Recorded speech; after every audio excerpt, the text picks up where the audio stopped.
Universitária Goiânia, 870 AM. Música, informação e diversidade cultural. Emissora da UFG.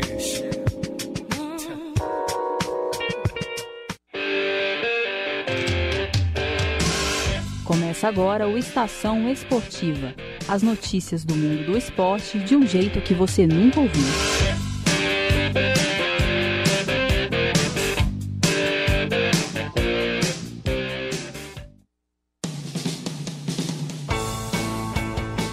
Boa noite a você ouvinte que está ligado na Universitária pelos 870 AM do seu rádio ou conectado pelo nosso site www.radio.ufg.br. Está começando agora o Estação Esportiva, uma produção dos estudantes de jornalismo da Universidade Federal de Goiás. E quem vai estar com você nesse início de noite de segunda-feira sou eu, Mariana Siqueira, hoje acompanhada de Rawane Rocha. Boa noite, Rawane. Boa noite, Mariana. E no programa de hoje você vai acompanhar preparativos da seleção brasileira. No quadro A Copa do Mundo, vamos acompanhar mais um boletim sobre um dos países participantes da competição. E o homenageado de hoje é o Brasil. Além disso, vamos trazer as principais notícias do que está rolando no futebol goiano. Tudo isso e muito mais você acompanha na sequência do Estação Esportiva de hoje. Futebol goiano.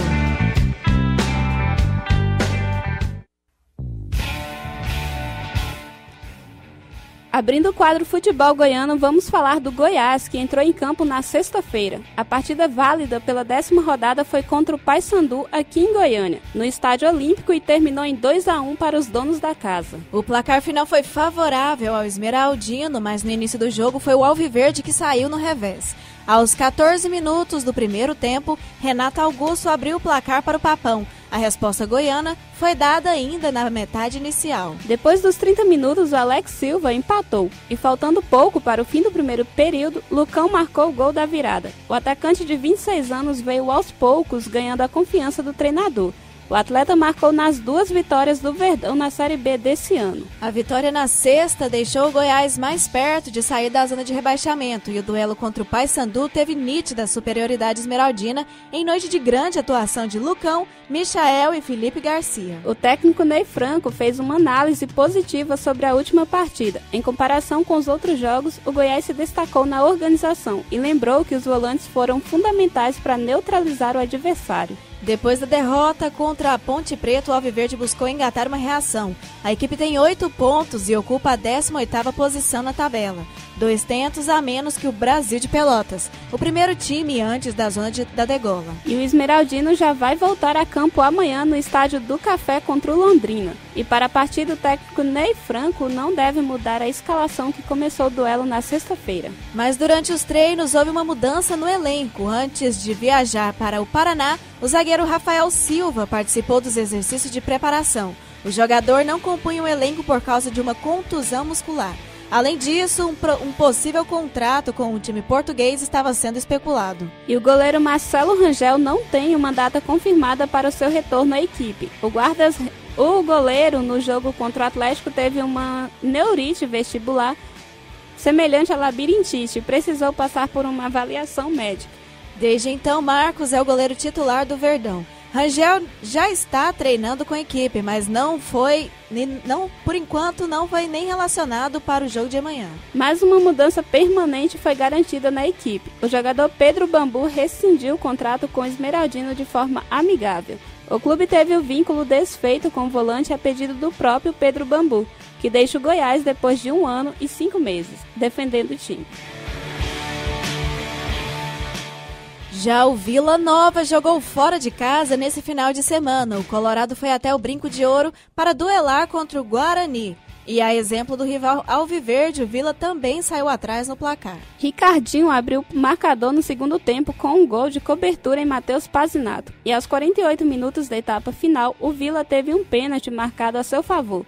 Quem partiu para a cobrança foi Alex Henrique, que havia entrado no lugar de Alain Mineiro. E no último lance da partida, o meio-campista converteu a cobrança e empatou o jogo. O duelo terminou com gosto de derrota para o Bugre. E apesar do empate se sobrepor à derrota, o resultado não adiantou na tabela para o Tigrão. O Vila é o 7º colocado no campeonato e soma 15 pontos. São 2 pontos a menos que o Figueirense, o time que fecha a zona de acesso. O próximo compromisso do Tigre é nesse sábado contra o Atlético e o mando de campo é colorado. Esta segunda-feira foi de folga para o Vila, mas as atividades preparatórias para o Clássico vão voltar amanhã. E o elenco segue sem poder contar com Gaston Filgueira e Elias, que se encontram em recuperação no departamento médico. E por falar no rubro-negro goiano, o Atlético foi o último a entrar em campo pela 10ª rodada. E o resultado do Dragão entre os times goianos foi o pior. E o placar final já indica que a partida foi cheia de emoção. O duelo terminou em 4-3 para os visitantes. O clube da Campininha recebeu o Figueirense no Estádio Olímpico. Apesar do Dragão ter ameaçado primeiro, foi o Figueira que abriu o placar e marcou logo 3 em um momento de apagão do rubro-negro. O Atlético reagiu, mas acabou levando mais um gol e ainda não conseguiu ser preciso em algumas chances claras. Quem marcou na partida foi Thomas Bastos, João Paulo e Júnior Brandão, para a equipe goiana, e para os catarinenses Zé Antônio, Jean Mota, João Paulo e Gustavo Ferrarez. Com o resultado, o Atlético desceu 3 posições e está no 13º lugar na tabela. Sem ganhar 4 partidas, o Dragão continua com 12 pontos. Como acabamos de mencionar, o próximo jogo do Dragão é contra o Vila, no sábado, às 6h30, no estádio Serra Dourada. E agora, mudando de divisão, vamos falar da Série D. O Iporá recebeu ontem o Novo Operário no estádio do Ferreirão. O duelo foi válido pelo jogo de volta das oitavas de final do torneio. A partida de ida foi no dia 3 desse mês. E o embate terminou empatado em 2-2, depois do Iporá ter a desvantagem por 2 vezes. Ontem o início foi similar. O Lobo Guará tinha a vantagem de jogar em casa, mas mesmo assim saiu atrás no placar. Mas sem recuar, os donos da casa partiram para cima e conseguiram engatar uma reação.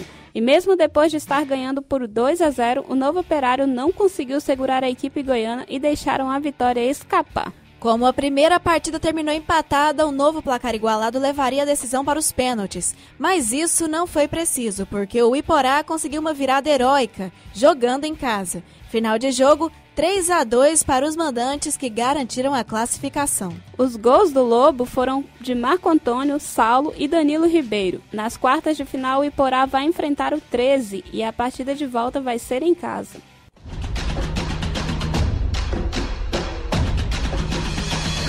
A Copa no Mundo.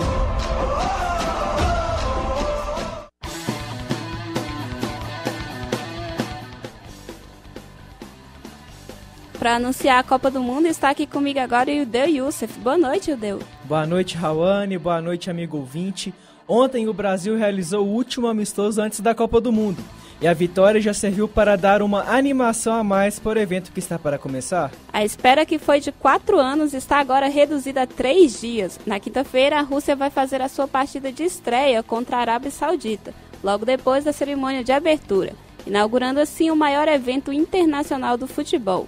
É isso mesmo, Rawane. Enquanto muitos não ligam tanto para o torneio, uma grande parcela espera ansiosa para torcer pelo seu país, inclusive eu. E é indiscutível que a Copa do Mundo interfere no humor do país nessa época, seja em propagandas ou nas bandeiras espalhadas na cidade ou até mesmo em redes sociais. E é nesse clima de pré-Copa que o Estação Esportiva entra na reta final de um dos quadros do programa. A Copa no Mundo de hoje é sobre o Brasil.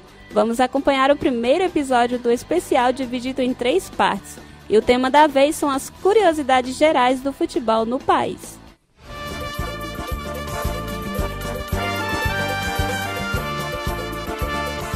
Brasil, o país do futebol. Mesmo que alguns prefiram vôlei ou basquete, ou mesmo nenhum. Mas é inegável a expressividade do esporte dos dribles, gols e jogadas bonitas no país. As cores da bandeira nacional parecem combinar com o verde dos gramados. A história da seleção brasileira começou no início do século XX. A primeira partida da equipe oficial foi em 1914. Antes disso, os times eram formados por combinados de jogadores do Rio de Janeiro e São Paulo. A primeira conquista da equipe foi justo contra a maior rival, a Argentina. O título veio depois de 2 meses desde o surgimento da seleção. A competição era a Copa Roca e, na ocasião, os brasileiros superaram os adversários por 1-0. Ainda no começo do século passado, nasceu o clube mais antigo do país ainda em atividade.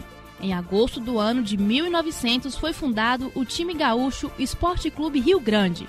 E no mês seguinte surgia a Associação Atlética Ponte Preta. Em 2017, no país, foram registrados 622 clubes profissionais de futebol. Apesar do número alto, apenas 128 disputaram uma das 4 divisões do torneio nacional. Os outros times dependem das competições estaduais e de suas respectivas federações. Mas a fundação de times para disputar os campeonatos também pode ter um motivo mais nobre. É o caso da equipe dos Pérolas Negras. A academia tem sede em Porto Príncipe, capital do Haiti, e além de time de futebol, é também escola e abrigo para jovens que procuram novas opções de vida. A iniciativa procura promover dignidade para um futuro melhor e igualdade de gênero.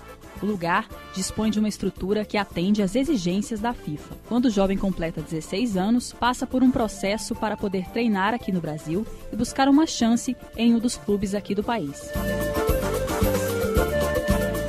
Há relatos de que o futebol teria sido trazido ao Brasil por Charles Miller. O descendente inglês, depois de retornar de uma viagem de estudos na Inglaterra, trouxe uma bola que foi a primeira a rolar em campos brasileiros. Naquela época, o esporte foi restrito apenas à elite branca do país. A parcela pobre e os negros só podiam assistir às partidas. Só a partir da década de 20 que a população negra passou a ser aceita. E atentando às curiosidades históricas, a primeira vez que um árbitro brasileiro apitou uma final de Copa do Mundo foi em 1982. E o juiz da partida foi Arnaldo César Coelho. E o Brasil protagonizou a única vez na história que a decisão do torneio mundial foi realizada em uma disputa de pênaltis. Se você não lembra, isso aconteceu em 1994, nos Estados Unidos, contra a Itália. Final de jogo, de um drama. Agora, vamos aos pênaltis. Jamais a decisão de uma Copa do Mundo chegou à cobrança dos pênaltis. O Brasil se tornava, assim, o primeiro país a ter levantado a taça 4 vezes.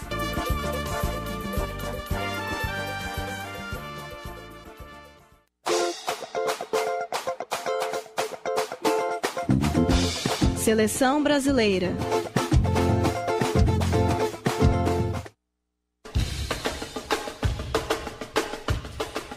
E ontem a seleção brasileira fez seu último teste antes da estreia na Copa do Mundo da Rússia. Os comandados do técnico Tite venceram a Áustria em Viena por 3-0, com gols de Gabriel Jesus, Neymar e Felipe Coutinho. O teste foi muito importante, já que Tite viu a seleção jogar bem diante de uma defesa montada com 5 jogadores. Para o treinador, a proposta de jogo da Áustria é muito parecida com a da Costa Rica, segundo adversário do Brasil na fase de grupos. Tite falou que ficou feliz e orgulhoso com a atuação da seleção. O treinador elogiou o nível de concentração dos jogadores com poucos dias para começar a Copa, mas ressaltou que não considera o trabalho totalmente pronto.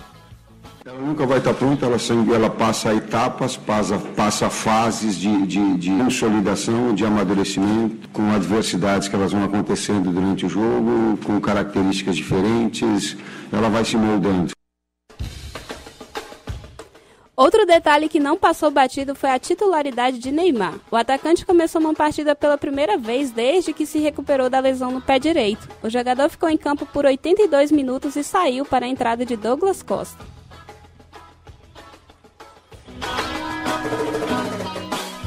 Tite finalmente pode escalar Neymar, Gabriel Jesus, William e Felipe Coutinho juntos. Para essa formação, o técnico recuou Coutinho, que se adaptou bem à função de meio-campista. Considerado o quarteto ideal, o ataque formado por esses jogadores conseguiu mais qualidade com a bola e mais facilidade na armação das jogadas. Isso contribuiu para um ataque mais livre e a única ressalva é se o Brasil enfrentar times que atuam mais avançados. Apesar de colocar 5 jogadores na defesa, a Áustria permitiu alguns espaços e isso facilitou o trabalho do meio-campo brasileiro. A última escalação de Tite antes da Copa teve Alisson no gol, Danilo, Thiago Silva, Miranda e Marcelo na defesa. O meio-campo foi com Casemiro, Paulinho e Felipe Coutinho, que jogou recuado. William e Neymar atuaram pelas pontas e na frente estava Gabriel Jesus. Tite também falou sobre essas mudanças promovidas na equipe.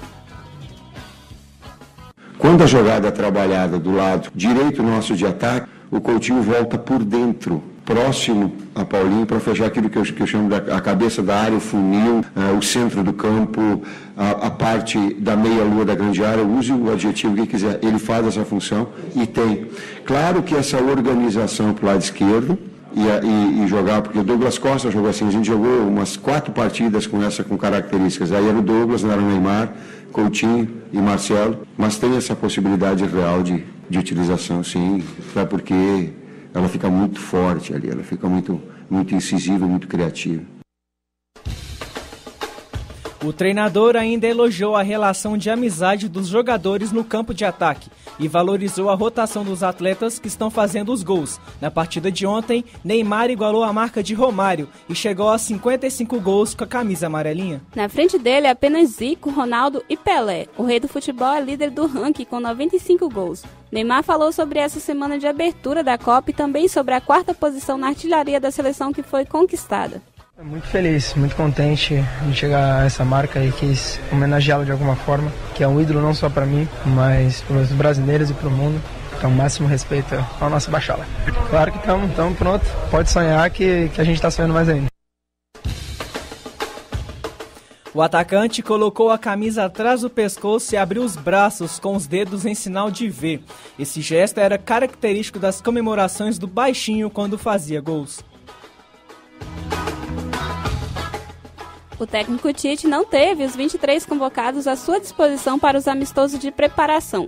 Douglas Costa, que foi a primeira baixa, nem chegou a ir à cidade de Liverpool e ficou se recuperando em Londres durante o primeiro jogo teste. Renato Augusto, que reclamou de dores, não foi a nenhum dos jogos e está se recuperando bem de uma inflamação no joelho esquerdo. O meia só voltou a treinar com bola na sexta-feira. Um dia antes da volta de Renato, o volante Fred sofreu uma pancada no tornozelo direito no treino e também não foi para o banco de reservas no amistoso de ontem. O médico Rodrigo Lasmar garantiu que todos os jogadores da seleção brasileira vão estar à disposição no primeiro jogo da Copa, no domingo, diante da Suíça. Logo depois do amistoso de ontem, a seleção brasileira embarcou para a Rússia e chegou ao país da Copa por volta das 8 horas da noite no horário de Brasília. O dia por hoje foi de folga e o primeiro treino vai ser uma atividade aberta ao público amanhã. O Mundial da Rússia vai começar na quinta-feira e a estreia do Brasil é no domingo. A seleção precisa vencer 7 jogos para ser campeã e trazer o Hexa para o país no dia 15 de julho. No ar, Estação Esportiva, o programa de todos os esportes. Na Universitária são 6 horas e 47 minutos.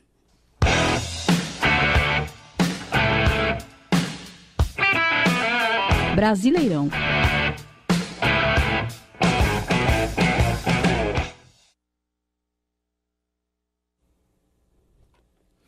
O fim de semana foi agitado no futebol brasileiro. No sábado, Atlético Paranaense e São Paulo se enfrentaram em Curitiba, em partida válida pela 12ª rodada da Série A, e algo inédito aconteceu. Isso mesmo, Ideu. O clube comandado por Diego Aguirre venceu por 1-0 com o gol de Nenê de pênalti aos 15 minutos do segundo tempo. A vitória pelo placar mínimo derrubou um tabu de 36 anos sem vencer em Curitiba. Raoni, vale destacar o fato do time paulista nunca ter vencido o adversário na Arena da Baixada, reformada no ano de 1999. No estádio tinham sido 13 derrotas e 5 empates. A última vitória do tricolor paulista contra o rubro-negro na capital paranaense tinha sido em fevereiro de 1982. A Chapecoense recebeu o Cruzeiro na Arena Condá e a equipe catarinense fez valer o mando de campo. O primeiro tempo foi morno e sem emoção, mas a entrada de Bruno Silva na etapa final mudou o panorama da partida. O jogador abriu o placar para a Chape com um gol polêmico, já que a bola tocou em seu braço após o chute. Com a vantagem, o Verdão do Oeste se manteve melhor e ampliou o contento de Eli Carlos. Placar final 2-0 para a Chapecoense. Em São Januário foi a vez de Vasco e Sport duelarem pelos 3 pontos. A estreia do técnico Jorginho no comando da equipe carioca foi com um triunfo por 3-2 contra o rubro-negro pernambucano. Iago Pikachu marcou 2 vezes. Palon contra e Michel Bastos de bicicleta deixaram tudo igual no marcador. No entanto, Ramon, no finalzinho da peleja, mandou a bola para o fundo da rede e garantiu a vitória vascaína. No último embate de sábado, Corinthians e Vitória não saíram do 0-0 em Itaquera. O Timão sofreu no ataque e saiu de campo sob vaias da torcida. Já o rubro-negro baiano completou 3 jogos sem vencer no Brasileirão. Mas sim, Itaquera não teve gols, no Independência teve 7. O Atlético Mineiro recebeu o Fluminense e venceu por 5-2 e assumiu a vice-liderança da competição. O jogo foi eletrizante no primeiro tempo, o Flu abriu o placar com Gilberto e o Galo empatou com Leonardo Silva. Roger Guedes virou o jogo, mas o atacante Pedro voltou a deixar tudo igual no marcador. Já na segunda etapa, Tomás Andrade recolocou os mineiros na frente. A partir daí, Ricardo Oliveira cobrou falta com grande estilo e Roger Guedes com mais um tento. Desta vez um golaço, em que o zagueiro do Fluminense ficou no chão. Fez o quinto e selou a vitória do Galo. Na Fonte Nova também teve jogão, viu, Ildeu? Bahia e Botafogo empataram em 3-3. O time carioca ficou à frente do placar 3 vezes, mas com um jogador a menos em campo, acabou deixando a vitória escapar no último lance da partida. Raoni, Chiesa 2 vezes e Leonardo Valência marcaram para os cariocas. Já Regis, Vinícius e Alione, no apagar das luzes, deram números finais à peleja. Com um empate, o tricolor evita o 4º revés seguido, mas continua no Z4. Ceará e Palmeiras também ficaram no empate. Na Arena Castelão, o Verdão abriu 2 de vantagem com Dudu e Thiago Santos. No entanto, o lanterna da competição reagiu com Elton e Felipe Azevedo. Placar final 2-2. O Grêmio voltou a vencer no Brasileirão. Jogando em casa, o tricolor bateu o América Mineiro por 1-0. Everton quebrou o jejum e marcou após 6 jogos sem marcar gols. Com o triunfo, o time gaúcho voltou à zona de classificação para a Copa Libertadores da América. No Maracanã teve festa da torcida rubro-negra. O Flamengo venceu mais uma na competição. Com gols de Diego e Felipe Viseu, o time carioca bateu o Paraná por 2-0. Com o resultado, o Mengão abriu 6 pontos na liderança. Pois é, Rawane, mas o placar ficou em segundo plano para os 60 mil torcedores presentes no embate. Vinícius Júnior pode ter feito a sua última partida pelo clube no Maracanã. Durante os 90 minutos, o jogador ouviu pedidos para ficar na Gávea. Após o apito final, o garoto não conteve as lágrimas. Felipe Viseu também se despediu do Flamengo. O atacante está de saída para o Udinese, da Itália, enquanto Vinícius pode sair para defender o Real Madrid. A joia rubro-negra deve se apresentar ao clube espanhol após a Copa do Mundo da Rússia. Fechando a rodada, o Santos recebeu o Internacional na Vila Belmiro. Mesmo fora de casa, o time gaúcho não se intimidou e venceu o Peixe por 2-1 e chegou ao 7º jogo invicto. Foram 2 gols de pênaltis polêmicos, marcados por Leandro Damião e Gabriel. E um de falta que gerou tanta reclamação de Lucas Veríssimo que ele acabou sendo expulso por reclamação. A partida foi marcada por 2 pênaltis e uma expulsão polêmica. Vitor Cuesta garantiu os 3 pontos para o Colorado na cobrança de falta. Com mais uma derrota na competição, Jair Ventura volta a ser pressionado. E hoje é aniversário de um dos mais importantes treinadores brasileiros de futebol na atualidade. Isso mesmo, Rawane. Estamos falando de Mano Menezes. E sobre a trajetória desse importante nome do nosso esporte, você acompanha agora um boletim de Gustavo Mota, na voz de Mariana Siqueira.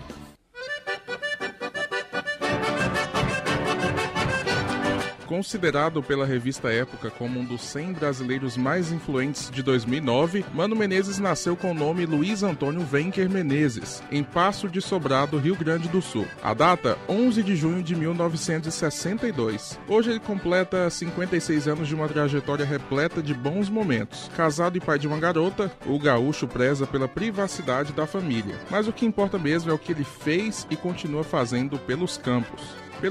Mas no posto de treinador. Acontece que Mano Menezes jogou apenas em times amadores, nunca se profissionalizando como jogador. Em paralelo às partidas, o jovem cursava educação física. Ele foi atacante pela equipe do Rosário, um clube local. Depois foi meio-campo, volante e, por fim, zagueiro. Nos anos 70, chamou a atenção do Guarani, onde atuou por campeonatos amadores. Após se formar pela Universidade de Santa Cruz do Sul, em 86, se tornou preparador físico pelo SESI Gaúcho. 9 anos depois, Mano Menezes foi convidado para atuar nas categorias de base do próprio Guarani. Também fez passagem pelas equipes mais jovens do Caxias e do Internacional. Em 1997, ele retorna outra vez ao Bugre, agora como treinador profissional. Nos anos seguintes, Mano Menezes passou pelo Brasil de Pelotas e Irati. Em 2004, comandando o 15 de novembro, o gaúcho ganha destaque nacional após levar o clube à semifinal da Copa do Brasil. Na temporada do ano seguinte, o técnico voltou ao Caxias. Mas em abril de 2005, 2005, o treinador assinou com o Grêmio. O objetivo da nova empreitada era fazer o tricolor gaúcho na Série B voltar à primeira divisão do brasileiro. A meta não apenas foi cumprida, mas o clube levou o campeonato daquele ano. Mas a conquista foi difícil, viu, ouvinte? A final foi contra o Náutico, na casa da equipe recifense, no Estádio dos Aflitos. Devido ao nome do local e às condições do embate, o jogo ficou conhecido como a Batalha dos Aflitos. Mas o Grêmio levou a melhor após 4 expulsões e apenas 7 jogadores em campo. No ano seguinte,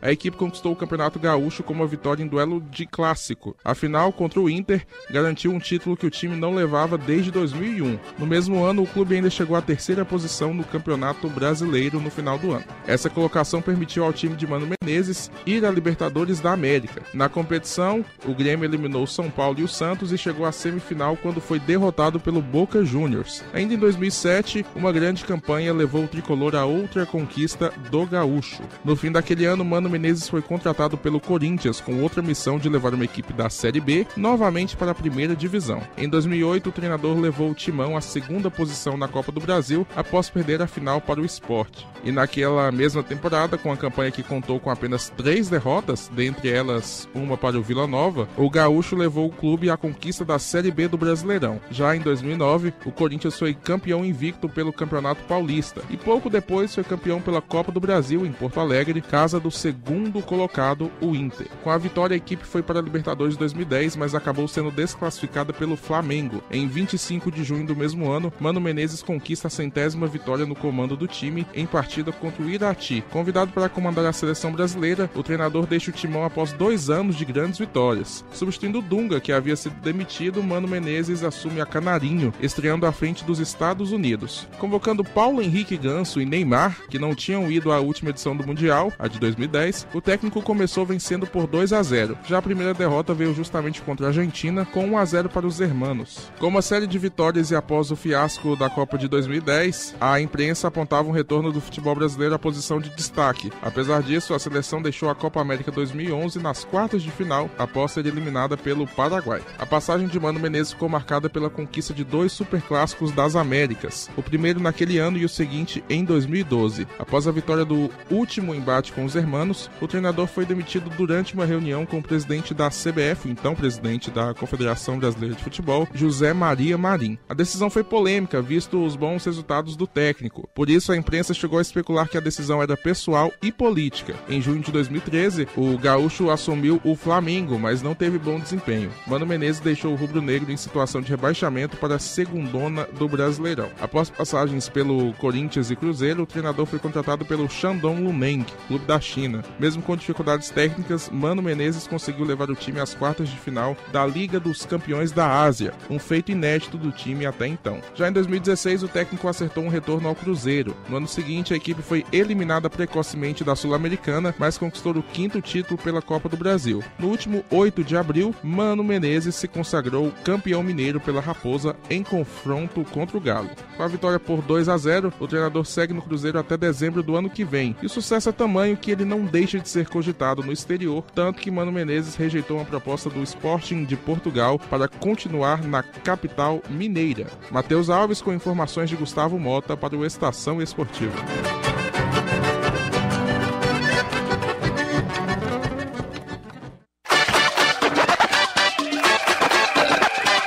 Giro. No ar, Estação Esportiva, o programa de todos os esportes.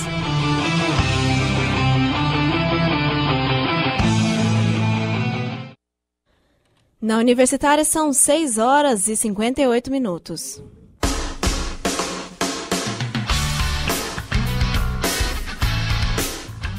E chega ao fim o Estação Esportiva dessa segunda-feira, dia 11 de junho de 2018. Apresentações de Mariana Siqueira, Rawane Rocha e participação de Ildeu Youssef. Produções e reportagens de Ildeu Youssef, Gustavo Mota, Mariana Siqueira, Rawane Rocha e Tandara Reis. Com edição geral e monitoria de Daniela Versiani, Mariana Siqueira e Tandara Reis. E orientação do professor Ricardo Pavan, com direção geral de Márcia Boarati. Trabalhos técnicos de hoje foram de Clóvis Henrique e Sandro Alves.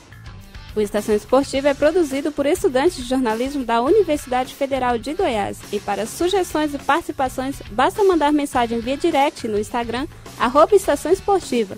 pelo e-mail estaçãoesportiva870@gmail.com ou ligar para 3521-1936. Uma boa noite, ouvinte. Boa noite a você, Mariana. Boa noite, Rawane. Boa noite a você, ouvinte. O Estação Esportiva volta amanhã às 6h30 da noite. Na sequência, você fica com o programa A Voz do Brasil. E fica por aqui o Estação Esportiva. A sua resenha diária sobre todas as competições do esporte.